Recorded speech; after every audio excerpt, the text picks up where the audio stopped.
Right, so I'm off at Sherwood Pines and I'm just going to do a little test on the GoPro. It's a GoPro Hero 8, it's quite an old camera, but I still think it's really relevant today. If you put a little bit of work into it, post-production, you can get some really good results.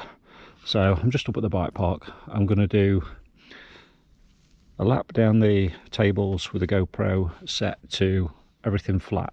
No colour correction or anything, just flat colours, no sharpness, and then we'll do a test with everything on GoPro colour, see what the difference is, and then I'll do another one in flat, but this time I'll change the settings in CAPCUT, which is the software that I use for video editing, just to show you a contrast of how different it can look, just with not really a lot of work, to be honest. You have to let me know what you think of the results in the comments, which one you think is best, whether it's flat, whether it's GoPro colour, or whether it looks better after a little bit of tweaking in the editing software.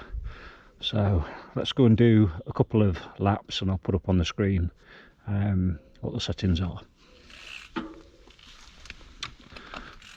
So I'm filming in 4K 30 and Super View as well for all these runs.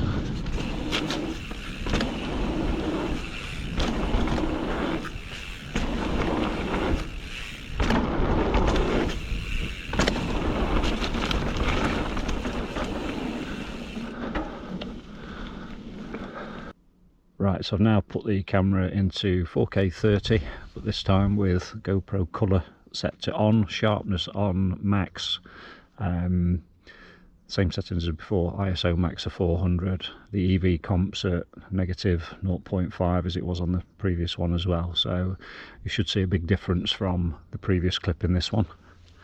Let's do another run.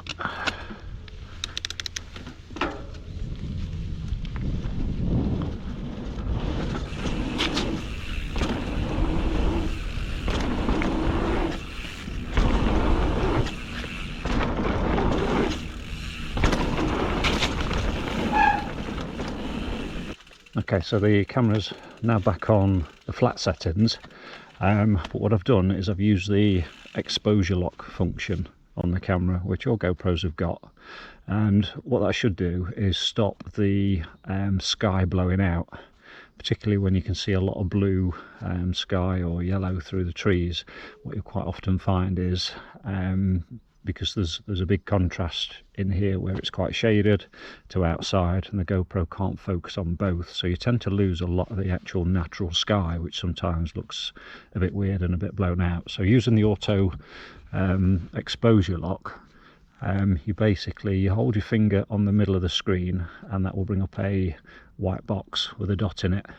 Move that to the lightest part of the screen, which in this case is going to be the sky. Sometimes it might be the trail if you're riding in mostly wood, and that will keep the focus on the sky, and you'll see a lot more shadows on the rest of the trail. And obviously it's in flat, so we're going to do some work on this one in post-production as well, just to see what we can get it looking like.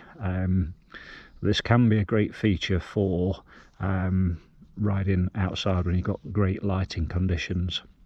It does struggle a little bit when you're constantly moving from shaded to outdoor daylight, in and out of trees, etc.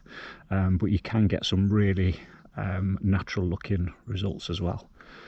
So let's have a ride down on this one and see how that compares to the previous one.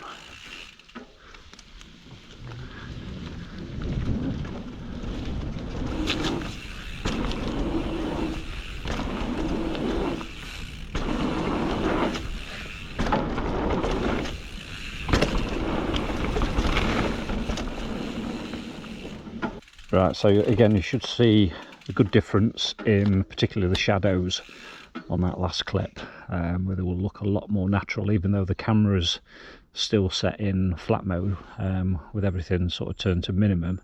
The picture looks a lot more rich in detail even without doing anything. It might look a little bit dark, but that's where you can play with it in post-production as well. But you should notice that the sky doesn't blow out at all. There's not really any blue sky today, to be fair, even looking with your own eyes, looking through the camera, it's quite grey. There is some sunshine out, but there's not much clear blue sky. But on a decent day, you'll definitely pick up the rich blueness of the sky in between the trees, rather than it blowing out and just looking all fuzzy and hazy. Right, so we'll do another run, and then this time we'll alter the settings using CAPCUT and see if we can improve the results overall. You have to let me know what you think in the comments below.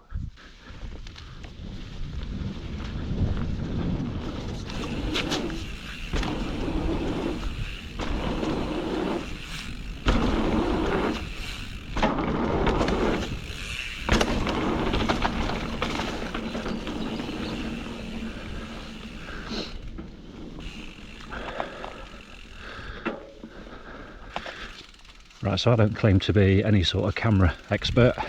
I've picked up most of what I've learnt using the GoPro and editing, same way as many people watching lots and lots of video tutorials. But these settings work for me.